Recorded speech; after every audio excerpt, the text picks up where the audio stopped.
indépendante. Mais est-ce que c'est normal qu'on accepte ça? Karine Gagnon. Il y a de plus en plus de voix qui se lèvent pour demander un remaniement ministériel à Québec. Il y a plusieurs frustrations, évidemment. Il y a des personnes qui contre-performent. Et le PQ l'a réclamé déjà mercredi passé. On en parle avec Karine Gagnon, chroniqueuse politique au Journal de Montréal, Journal de Québec. Bonjour, Karine. Bonjour, Yasmine. Est-ce que le premier ministre devrait partir un remaniement ministériel? C'est-tu vraiment le moment de rebrasser les cartes? Oui, l'idée est passée un peu dans le beurre la semaine passée avec son idée de troisième lien. Finalement, on va dire que ça a pris toute la place, avec raison d'ailleurs. Tu sais, au début de l'été, là, quand on est parti en vacances, tout le monde, déjà, je lisais beaucoup de commentaires et j'entendais beaucoup de commentaires qui disaient, quand est-ce que le premier ministre va faire un remaniement?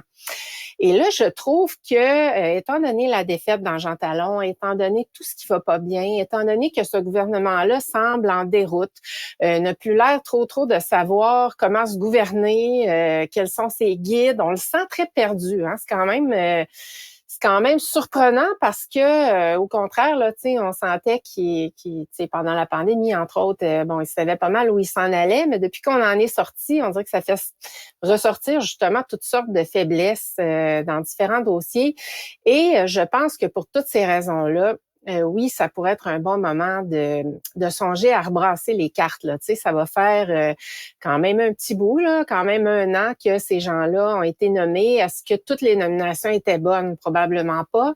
Tu sais, aussi, on parle de Jean Talon, Yasmine, mais il y a eu le départ de Joël Boutin qu'on a beaucoup attribué à sa frustration, tu sais, de pas avoir été nommé ministre, puis au fait que parallèlement à ça, tu avais Éric Kerr dans la région qui, lui, était toujours ministre, alors qu'il a fait plein de gaffes. Tu sais, il y a eu le fiasco de la SAC, il y a eu aussi, puis on l'oublie des fois, là, mais pas à Québec. En tout cas, il avait mis sa tête à prix là, si le troisième lien n'était pas réalisé. Finalement, il est resté. Qui devrait changer de place? Parce que quand j'y pense, Éric Girard ne changera pas de place, Pierre Fitzgibbon ne changera pas de place, Christian Dubé ne changera pas de place, Geneviève Guilbeault, ça va être difficile d'y faire changer de place. Au bout du compte, c'est vraiment ceux qu'on voit moins, qui ont moins d'impact sur le quotidien du monde, là, qui vont changer de place. Est-ce que ça serait juste cosmétique? Je me disais, est-ce que, la crise du logement, c'est quand même quelque chose qui est très important, là, ce qu'on vit au Québec. La crise entourant l'itinérance, tu sais, ça concerne les ministres Carman, la ministre Duranceau. Est-ce que ces deux personnes-là sont les bonnes personnes de la situation? Est-ce qu'ils ont su... Tu sais, si on prend juste le ministre Carman, là, la crise d'itinérance qui s'étend un peu partout au Québec, les maires et mairesses qui ont démontré leur insatisfaction, il y a eu beaucoup de prises de bec, des déclarations malheureuses. On sentait qu'il s'était mis un peu tout le monde à dos là-dedans. Il a rajusté un peu le tir. Mais tu sais, si on parle aussi de la DPJ, on a dit que les ressources étaient insuffisantes. Il y a eu le rapport de Régine Laurent. Il n'y a pas eu tant d'amélioration depuis. Aussi les listes d'attente pour les soins en santé mentale. Il y avait des reportages encore cette semaine. Est-ce que j'entends, Karine, que tu penses que Lionel Carman mériterait une démotion? Moi, je me pose la question. Tu sais, si on se dit, est-ce qu'on doit rebrasser les cartes? Je pense que lui doit certainement faire partie de cette réflexion-là. Même chose pour Madame Duranceau, qui a envoyé de drôles de signal. Tu sais, c'est une personne de l'immobilier. On se demandait, lorsqu'elle a été nommée, si c'était le bon CV, justement, étant donné qu'elle pourrait vite se faire accuser d'être comme un peu en conflit d'intérêts. Morale, là, disons-le comme ça. Donc, est-ce qu'elle a démontré suffisamment de sensibilité? Est-ce que ça va bien au niveau de la crise du logement? La réponse est non. C'est sûr qu'elle ne peut pas se voir attribuer tous les torts dans cette crise-là. Là. C'est beaucoup plus profond. Il y a aussi tout un mélange là, de ce que le fédéral doit faire, de ce que Québec doit faire. Bon, c'est compliqué à cet égard-là. Mais est-ce qu'elle s'est révélée à la hauteur de la situation? Pas certaine. Pas certaine du tout. Tu sais, Bernard Drinville, qui fait gaffe par-dessus gaffe. On dit que le système d'éducation va pas bien. Moi, je sens pas qu'il a le contrôle, ce ministre. Mais est-ce que le ministère de l'Éducation a besoin d'un autre ministre? Parce que c'est une porte tournante de ministre, le ministère de l'Éducation. Puis le milieu, il dit, pouvez-vous juste nous laisser quelqu'un à un certain moment, essayer de construire quelque chose avec, que ça soit bien ou mauvais, tu sais?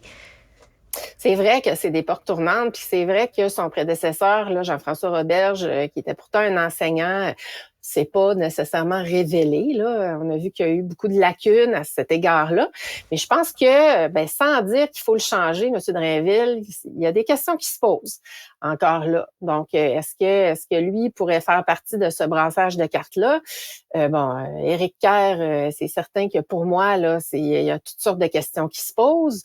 Dans le cas de Mme Guilbeault, effectivement, ça serait difficile de la tasser. Et aussi, dans la région de Québec, on va se le dire, là, c'est certainement la plus performante, là, même si c'est loin d'être parfaite. Puis là, il va en avoir besoin s'il ressuscite son troisième lien aussi, puisqu'elle est au transport. Donc, je dis pas que c'est des choix faciles. Je dis pas non plus qu'il y a beaucoup de choix. Hein? Ça, c'est l'autre chose qu'on peut se dire. Là. Si on les remplace, ces gens-là, on les remplace par qui? Ça, c'est loin d'être évident. Là. Puis ça révèle aussi la faiblesse de cette équipe-là. Mais Karine, on jase, là. Il y a juste moi et toi dans cette pièce-là. On est-tu en train de parler d'un remaniement ministériel juste pour que Éric Kerr perde son ministère?